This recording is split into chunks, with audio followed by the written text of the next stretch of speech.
हमने सेपरेशन देखी है टू इमिसिबल लिक्विड्स की, separation of to immiscible liquids, जैसे कि oil and water, mustard oil and water.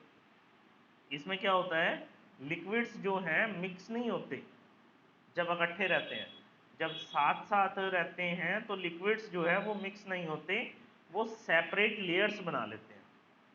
वो जो है बेटा सेपरेट लेयर्स बना लेते हैं। इनमें जो सेपरेशन होती है वो हम सेपरेटिंग फनल से करते हैं। सेपरेटिंग फनल एक ग्लास का फनल होता है जिसके अंदर ऑयल और वाटर को हम्म, हम रख सकते हैं, और फिर जब इसकी टूटी खोलेंगे तो पहले वाटर बाहर निकल आएगा और फिर उसके बाद हम ऑयल को बाहर निकाल सकेंगे। तो सेपरेटिंग फनल का काम क्या होता है बेटा, ऑयल और वाटर को सेपरेट करना, यानी कि टू इमिसिबल लिक्विड्स को, टू इमिसिबल लिक्विड्स को सेपरेट करने का काम कौन करता है बेटा, सेपरेटिंग फनल। कौन करता है? तो देखो हम जो कर रहे हैं वो होमोजीनस मिक्सचर के अंदर सेपरेशन कर रहे हैं। होमोजीनस मिक्सचर कौन से होते हैं? होमोजीनस मिक्सचर ऐसे मिक्सचर हैं जो कि अच्छे से घुल जाते हैं, जिनका यूनिफॉर्म फेस होता है। तो यूनिफॉर्म फेस का मतलब सॉल्यूबल है। तो नॉन वोलेटाइल सॉल्यूबल इम्प्योरिटी के केस में हम लोग डिस्टिलेशन करते हैं। नॉन वोलेटाइल एक ऐसा लिक्विड है जिसका बॉइलिंग पॉइंट ज़्यादा होता है, जो कि आसानी से वेपर्स में कन्वर्ट नहीं होता। एग्जाम्पल सॉल्ट एंड वाटर में से सॉल्ट जो है उसका जो बॉइलिंग पॉइंट है वो ज़्यादा है, सॉल्ट का जो बॉइलिंग पॉइंट है वो ज़्यादा है। तो ऐसे केसेस में हम लोग डिस्टिलेशन का यूज़ करते हैं।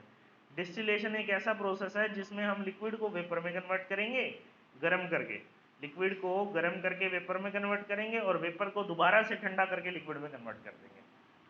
समझ में आ गई बात? ये डिस्टिलेशन है। डिस्टिलेशन का मतलब क्या है बेटा, पहले लिक्विड को गर्म करके वेपर में कन्वर्ट करते हैं और फिर वेपर को ठंडा करके दोबारा से लिक्विड में कन्वर्ट कर देते हैं। ये यहाँ पे क्या हुआ बेटा, यहाँ पे एक डिस्टिलेशन फ्लास्क है जिसमें सॉल्ट और वाटर का मिक्सचर है। हमने उसको बर्न करा, सोल्ट तो यहीं पर ही रह गया, सोल्ट तो इस डिस्टिलेशन फ्लास्क में ही रह जाएगा, बट जो वाटर है वो वेपर्स में कन्वर्ट हो जाएगा। वेपर्स में कन्वर्ट होने के बाद वो कंडेंसर में जाएगा। कंडेंसर में वो किस में कन्वर्ट हो जाएगा, लिक्विड में, क्योंकि कंडेंसर में पानी है, ठंडा पानी। अब जब ठंडा पानी स्टीम के आसपास रहेगा तो वो स्टीम को किस में कन्वर्ट कर देगा, लिक्विड में, और लिक्विड बन के वो रिसीवर में आ जाएगा। यही बात हमने डिस्कस करी है। हमने क्या कहा कि impure solution is taken in flask, जिसको हम डिस्टिलेशन फ्लास्क कहते हैं। हमने इम्प्योर सॉल्यूशन को डिस्टिलेशन फ्लास्क में रखा, फिर हमने उस इम्प्योर सॉल्यूशन को यानी कि मिक्सचर को हीट किया। हीट करने से क्या हुआ, जो वाटर है वो चेंज हो गया वेपर में, water changes to vapour. Water जो है वेपर में चेंज हो गया, क्योंकि वो क्या है, वोलेटाइल है। वाटर वोलेटाइल है, इसलिए जो वाटर है वो वेपर में चेंज हो गया। वेपर्स पास हुए कंडेंसर से, और जहां पर वो कंडेंस हो गए लिक्विड में, जहां पर वो कंडेंस हो गए लिक्विड में, इस दौरान जो इम्प्योरिटीज जो कि नॉन वोलेटाइल थी, इम्प्योरिटीज जो कि नॉन वोलेटाइल थी, वो फ्लास्क के अंदर ही रह गई, वो फ्लास्क के अंदर ही रह गई। तो ये जो प्रोसेस है वो है डिस्टिलेशन। डिस्टिलेशन में क्या होता है, एक कंपोनेंट तो वेपराइज हो जाता है, दूसरा कंपोनेंट वहीं रह जाता है। एक कंपोनेंट वेपराइज हो जाता है, दूसरा कंपोनेंट वहीं का वहीं रह जाता है। इसी प्रोसेस को हम डिस्टिलेशन कहते हैं। एक प्रोसेस ये भी है जिसके अंदर एक कंपोनेंट की हमें ज़रूरत ना हो, दूसरा कंपोनेंट चाहिए बस हमें, तो उस प्रोसेस के अंदर हम लोग इवेपोरेशन करते हैं। इवेपोरेशन में क्या है, हम सीधा हीट कर देते हैं। हम सीधा क्या कर देते हैं बेटा, हीट कर देते हैं। हीट करने से जो वाटर है वो इवेपोरेट हो जाता है, हीट करने से जो वाटर है वो इवेपोरेट हो जाता है, और पीछे क्या रह जाता है बेटा, बस सॉल्ट, पीछे रह जाता है सॉल्ट। यस, ये चीज़ है। हाँ जी बेटा, समझ में आया?